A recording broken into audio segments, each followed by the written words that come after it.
Hi, I'm James Shillinglaw here at ILTM Con, as I always am every year in December. And we're here interviewing some of the greatest in travel and tourism and luxury. And today we have Simon Drake, who is the general manager of the Oxford store. Correct. And nice to meet you. And we're going to talk to Simon about, as you might guess, the Oxford store is in England. We're going to talk about them, but then he's also part of a larger group too that has lots of hotels, and we're going to talk to him about that and a whole lot more on Insider Travel Report.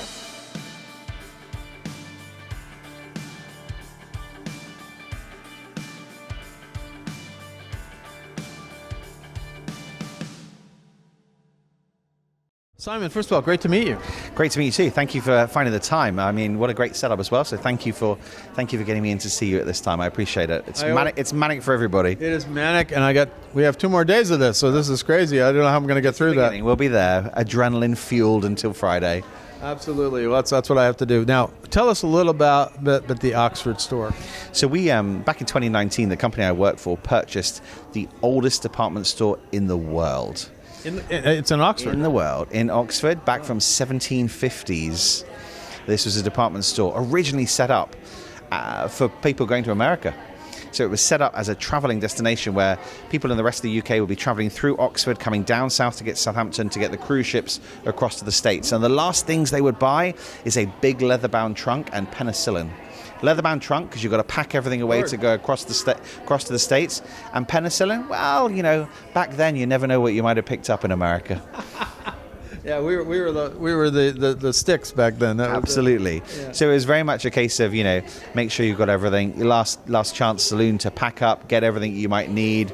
From workwear through to clothes, etc., traveling goods, and then off down Southampton and on the cruise ships. So that's where the department store was born from, and very much developed into that all-singing, all-dancing department store where up until 5-6 years ago you could literally buy everything.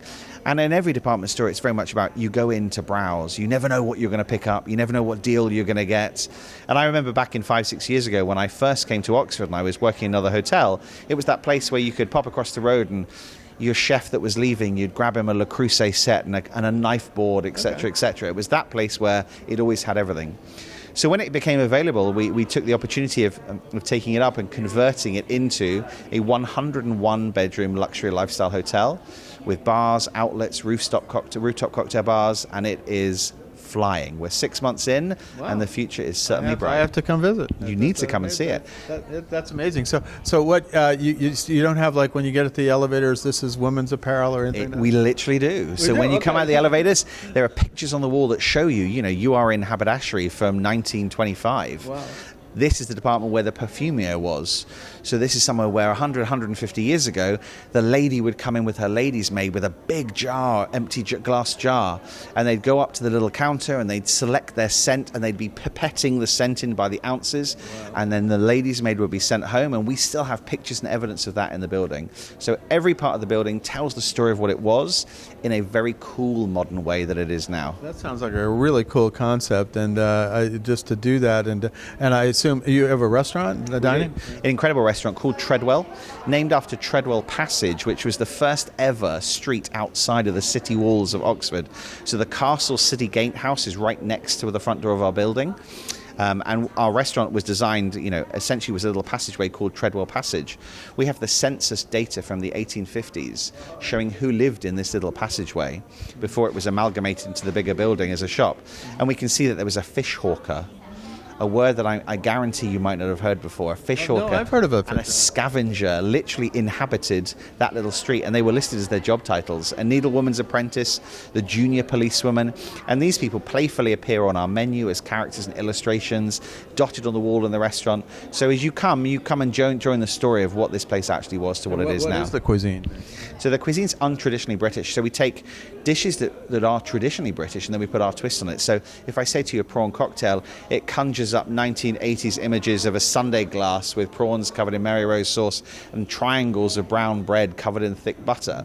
And we've done our twist on it, which is, we've taken the same prawn in Mary Rose sauce, and we've added crab to it, we've put it into a crab shell, and there are homemade tacos on the side. So you build it yourself, so to speak, and you've got the crunch of the tacos, the richness of the prawns, it all works. So it's about taking those traditional dishes and putting our twist on it.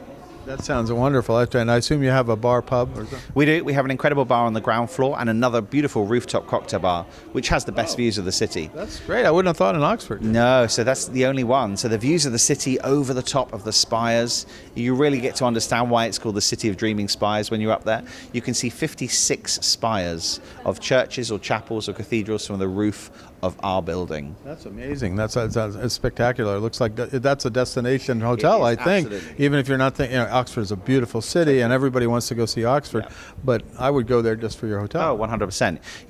A third of our guests incoming at the moment are from the States. And they're split twofold. One being the traditional tourist coming to see Oxford and understanding it, sometimes with a link because they want to see Tolkien or Inspector Morse or where Lord of the Rings was filmed, and the others because there's some sort of educational link. Either they're studying themselves or their offspring, their children are doing a year or a gap year in the city, or someone's doing a doctorate top up, etc. There are 39 colleges making up the University of Oxford, so you never know where anyone's going to be studying, but every single college has its own identity and its own governance, and they all together make up the city of Oxford. Yeah, I've been lucky enough to go to Oxford a couple times, but I didn't stay, and I just visited on a tour. Now, you are actually part of a larger group, though, of a company. Talk a little bit about that company and all the hotels that it has. So we're part of a bigger brand called EQ. They fly very much under the radar as an asset management company, but last year they breached out to a different angle compared to the corporate hotels they'd had previously. So we have a lot of corporate structures in the UK that are franchised through Hilton or Marriott. But we had an opportunity in Paris to open a couple of hotels that are very special. So last year we launched Hotel Dame des Arts and Hotel des Grands Voyageurs, both in the 6th arrondissement in Paris.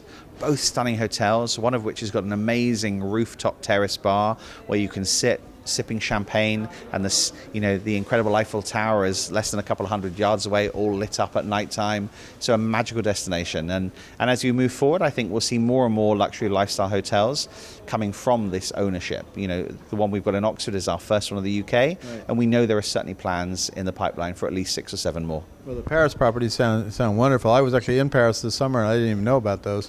So I spent. When you're heading back, you need to let me hook you up again. Take a look again. But I don't want to go to yours, the Oxford store first, because that sounds absolutely amazing. Now, what would you tell travel advisors about this property so they can tell their clients? I think you need to look at it as something very bespoke. We play on the story of what the property was. So throughout the building, you get to explore different areas of the building, and there are nods in those areas to what was originally in that location. You know where the Perfumier was. Our restaurant, because it was selling penicillin, has an enormous sign saying, "Get the best drugs here." And we've retained a lot of that imagery, and we've played on it all the way throughout. That is a double entendre today. Very much is. But do you know what? There's still some stuff that we offer that you cannot get elsewhere. We made the decision right in the beginning that we were going to make our own vodka, and we were going to make our own rum, and we were going to make our own gin. And our vodka has just been into the World Vodka Awards in the States. There were 4,000 vodkas judged, and we got in the top 5 in the world and number 1 in the UK. So if you're coming to the United Kingdom, I've got the best vodka in the United Kingdom. It's the penicillin you put in it, I'm sure. You may need that a week later, but hey, it's all good. This is amazing. Now, where can travel advisors go to find out more about your property? You can head straight to thestooreoxford.com. That's easy. Nice and easy, gives you great detail on it. Fantastic. Well, Simon, I want to thank you for taking the time to come over. Now, you really got me. You sold me on this one. You need so to come. I have to come to Oxford, and hopefully this year I'm going to be in England at some point. So I'll come by and say hi. And then we can do the interview live. You know what? 45 minutes from central London. We're seeing so much American trade doing the stay in London and coming out for the day. 45 minutes on the train from central London. That's an easy one for an overnighter. I absolutely agree. Well, I can come to London for a Visit Britain thing in the end of January. So hopefully we'll and then he gets a double one because we'll have to do an interview.